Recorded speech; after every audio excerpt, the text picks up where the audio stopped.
Hello everyone, मैं आप लोगों के लिए लेके आया हूँ फिर से if else programming. If else if की प्रोग्रामिंग, जिसमें आपको प्रोग्राम बनाना सिखाएंगे कि कैसे हम इफ एल्स इफ का यूज़ करते हुए हम प्रोग्राम क्रिएट करेंगे, कैसे हम मल्टीपल कंडीशंस का यूज़ करते हुए प्रोग्राम को बनाएंगे। तो इसमें इसी सीरीज़ में एक प्रोग्राम हमने लिया है, वो है कि any character is entered through a keyboard. कोई एक करेक्टर हम कीबोर्ड के द्वारा इंटर कराएंगे। Write a program to determine whether the character entered is a capital letter, small case letter, digit और अ स्पेशल सिंबल। ये कह रहे हैं कि कोई करेक्टर कीबोर्ड के द्वारा एंटर करिए और पता लगाइए कि वो जो कीबोर्ड के द्वारा कैरेक्टर एंटर किया है वह एक कैपिटल लेटर है या एक स्मॉल लेटर है या फिर एक डिजिट है या फिर एक स्पेशल सिंबल है। तो इसमें क्या होता है, इसमें जो आपको देखिए ये टेबल दी हुई है। इस टेबल में आपको बताया गया है कि एस्काई वैल्यू के द्वारा हम इसको प्रिंट कराएंगे। एस्काई वैल्यू क्या है? एक स्टैंडर्ड कोड है जिसको नंबर फॉर्मेट में हम किसी कैरेक्टर को डिनोट करते हैं। नंबर फॉर्मेट में किसी एक नंबर होता है पर्टिकुलर कैरेक्टर का, तो उसको हम एस्काई वैल्यू बोलते हैं। ASCII ये जो फुल फॉर्म होती है इसकी। तो इसको द्वारा हम किसी भी कैरेक्टर के प्रिंट करा सकते हैं, नंबर से कैरेक्टर में प्रिंट करा सकते हैं। तो उन्हीं नंबर को हम कंपेयर करेंगे कि वो, जैसे कि कैपिटल लेटर जो होता है वो ए, देखो इसमें दिख रहा है कि ए जो है 65 है और जेड जो है वो आपका 90 होगा। जेड क्या होगा? 90। तो A65 जो है ए कैरेक्टर शो करेगा, 66 बी कैरेक्टर शो करेगा। इसी तरह से सारे हमें प्रिंट कराए जाएंगे। तो हमें पता करना है कि जो कैरेक्टर एंटर किया है वो क्या है, कैपिटल लेटर है, स्मॉल लेटर है या डिजिट है या स्पेशल सिंबल है। तो कैसे स्टार्ट करेंगे? तो सबसे पहले मैंने क्या बताया कि हमें क्या पता करना है कि हमें डिक्लेरेशन में क्या होता है कि वेरिएबल, कितने वेरिएबल लेने हैं और किस तरह के वेरिएबल लेने हैं। Data type of variable and number of variables find करने हैं हमें यहाँ पर। तो सबसे पहले हम अगर कैरेक्टर की बात कर रहे हैं तो एक सिंगल कैरेक्टर है, ये सीधे सीधे बोल रहा है कि in any character is entered through the keyboard. कोई भी कैरेक्टर हम एक कीबोर्ड के द्वारा एंटर करेंगे। तो डेटा टाइप क्या होगा? कैर, क्योंकि कैरेक्टर एंटर कर रहे हैं। और मान लिया हमने ले लिया ए में, कोई भी कैरेक्टर हमने किस में ले लिया? ए में ले लिया। अब इसको हमें पता करना है। अब ए में लिया है, दूसरा स्टेप मैंने क्या बताया था? इनपुट लेना। इनपुट के लिए सबसे पहले क्या होता है? सबसे पहले होता है मैसेजिंग। मैसेजिंग क्या होगी? इंटर एनी कैरेक्टर,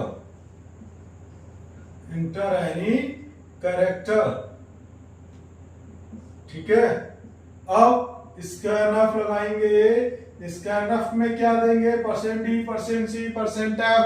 अब यहाँ चेक करना पड़ेगा कि जो जिसमें हम इनपुट ले रहे हैं उसका डेटा टाइप क्या है। इसका डेटा टाइप है कैर। तो कैर के लिए फॉर्मेट स्पेसिफायर क्या होता है? %C। और सिर्फ %C आएगा, एक ही वेरिएबल में इनपुट ले रहे हैं इसलिए एक ही %C आएगा। स्मॉल सी होगा, ये आपको बड़ा लग रहा है, ये स्मॉल सी आता है इस फॉर्मेट स्पेसिफायर में।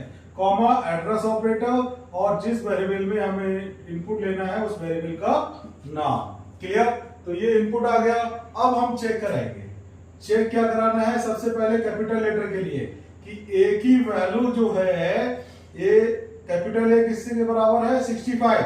मतलब ए जो है बड़ा है या बराबर है 65 से, एंड ए छोटा है या बराबर है 90।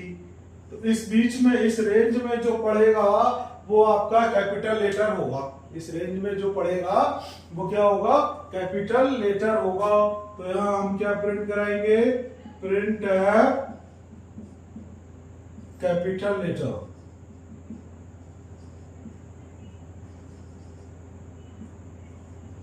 कैपिटल लेटर ये प्रिंट हम करा देंगे। ठीक है, तो अब ये पता कैसे करेगा कि ये क्या है। जैसे कि मान लिया हमने यहां पे दिया बी, कैपिटल बी इनपुट दिया, तो बी यहां आएगा, ए की वैल्यू क्या होगी बी, कैपिटल बी, तो बी की एसआई वैल्यू क्या है 66, बी की एसआई वैल्यू क्या होगी 66। तो इस कंडीशन को फॉलो कर रहा है नहीं कर रहा है, ये देखो 66 बड़ा है बराबर है 65 से, सही है। 66 बड़ा है 65 से, सही है, ये कंडीशन ट्रू। अब इस कंडीशन में देखो 66 छोटा है 90 से, 66 इज लेस देन 90, तो ये भी कंडीशन सही है क्योंकि 66 90 से छोटा है।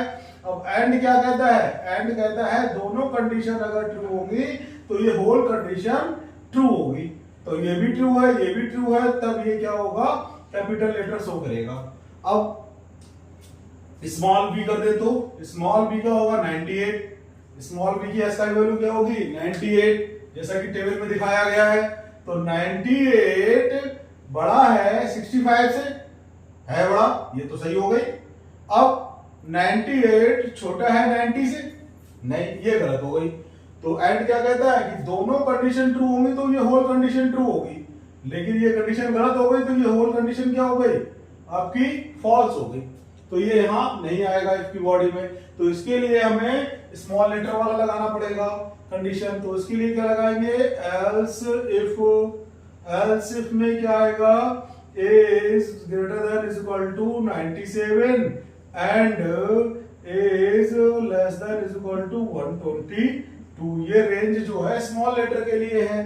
स्मॉल लेटर स्मॉल ए कहां से शुरू होता है 97 से, स्मॉल जेड कहां तक रहता है 192 तक, ठीक है। तो यहां क्या प्रिंट हो जाएगा, print small letter small letter, clear. अब डिजिट की बात करते हैं, तो डिजिट की जो एसआई वैल्यू है वो डिजिट की एसआई वैल्यू जो होगी टेबल में देखो 48 से लेकर 57 तक है, 48 से 57 तक डिजिट्स की एसआई वैल्यू होगी। तो ए को हम कहां से कंपेयर करेंगे, A is greater than is equal to 48 and A is less than is equal to 57। ये क्या हो गई डिजिट होगा, क्योंकि जीरो जो है जीरो की एसआई वैल्यू क्या है 48, तो यहां क्या जाएगा प्रिंट डिजिट्स,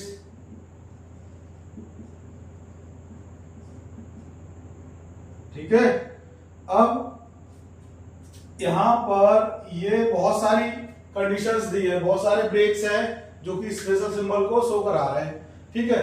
लेकिन यहां पर देखना क्या, इतने कंडीशंस लगाने के लिए हमें बहुत लेंथी कंडीशन हो जाएगी, इसीलिए हमें एक चीज सोचिए कि अगर कैपिटल नहीं है तो और स्मॉल भी नहीं है और आपका डिजिट भी नहीं है, तो क्या होगा बाकी सारी कंडीशन किस में जा रही है स्पेशल सिंबल में, तो वो कहां चला जाएगा एल्स में। सारी कंडीशन लगाने की जरूरत नहीं है, आवश्यकता ही नहीं है। प्रिंट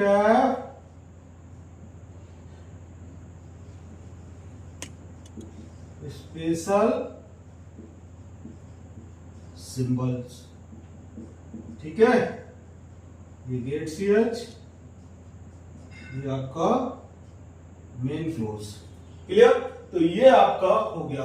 अब यहां पर देखिए जैसे कोई डिजिट ले लेता है, जैसे मैंने ले लिया 3 इंटर कराया, कैरेक्टर में क्या कराया 3, अब ए की वैल्यू क्या हो गई 3, क्योंकि इनपुट जो आया 3 आया। अब कैरेक्टर में आया है तो इसलिए अरिथमेटिक ऑपरेशन परफॉर्म नहीं होगा, तो इसकी एसआई वैल्यू क्या होगी, 0 की एसआई वैल्यू 48, 1 की एसआई वैल्यू 49, 2 की एसआई वैल्यू 50, 3 की एसआई वैल्यू 51, तो इसकी एसआई वैल्यू होगी 51।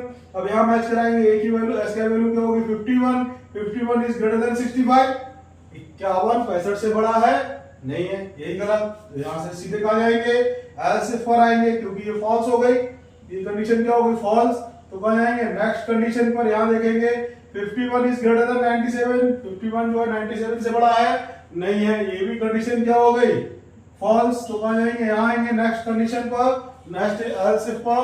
यहां क्या होगा 51 इज ग्रेटर देन 48, ओके ये ट्रू हो गई। ठीक, अब दूसरी कंडीशन चेक करेंगे, 51 इज लेस देन 57, ओके ये भी ट्रू है। तो ये एंड क्या कह रहा है कि दोनों कंडीशन ट्रू होंगी, तो ये होल कंडीशन क्या होगी, ट्रू होगी। तो ये कहा जाएगा, क्या प्रिंट कराएगा, डिजिट प्रिंट कराएगा और सीधे यहां से बाहर आ जाएगा। क्लियर। तो इस तरह से आप कोई भी कंडीशन देके, कोई भी इनपुट देके आप इनको कैटेगरी को प्रिंट करा सकते हैं। अच्छा एक चीज और अभी तक मैंने नहीं बताया था कि इफ एल्स में ये जो ब्रैकेट लगा रहे हैं ये लगाना कंपलसरी नहीं है। इफ एल्स में ये जो ब्रैकेट लगा रहे हैं ये लगाना कंपलसरी नहीं है। क्यों? यहां पर इस प्रोग्राम में लगाना कंपलसरी नहीं है क्योंकि इफ एल्स में जो होता है, अगर एक ही इंस्ट्रक्शन है, अगर क्या है, एक ही इंस्ट्रक्शन है इसकी बॉडी में, तो आपको ये ब्रैकेट्स लगाना कंपलसरी नहीं है। अगर मोर देन वन इंस्ट्रक्शन है, मोर देन वन इंस्ट्रक्शंस है इस ब्लॉक में, तो आपको ब्रैकेट्स लगाना कंपलसरी है। इसलिए हम यहाँ पे ब्रैकेट लगाएं या ना लगाएं तो इससे कोई फर्क नहीं पड़ता है, क्योंकि यहाँ पर सभी में एक ही एक इंस्ट्रक्शन है, एक से ज्यादा इंस्ट्रक्शन नहीं है। देखिए इस ब्लॉक में कितनी इंस्ट्रक्शन है, सिर्फ ये printf। एल्स ब्लॉक में कितनी इंस्ट्रक्शन है, printf। एल्स ब्लॉक में कितनी इंस्ट्रक्शन है, printf। एल्स ब्लॉक में कितनी इंस्ट्रक्शन है, printf। तो एक सिंगल इंस्ट्रक्शन होने के कारण यहाँ पर हम ब्रैकेट ना लगाएं तब भी ये प्रोग्राम चलेगा, लेकिन अगर एक से ज्यादा इंस्ट्रक्शन होंगी तो ब्रैकेट लगाना कंपलसरी है। तो ये आपका हो गया ये वाला प्रोग्राम जिसमें हमने चेक कराया कि लेटर की कैटेगरी क्या है।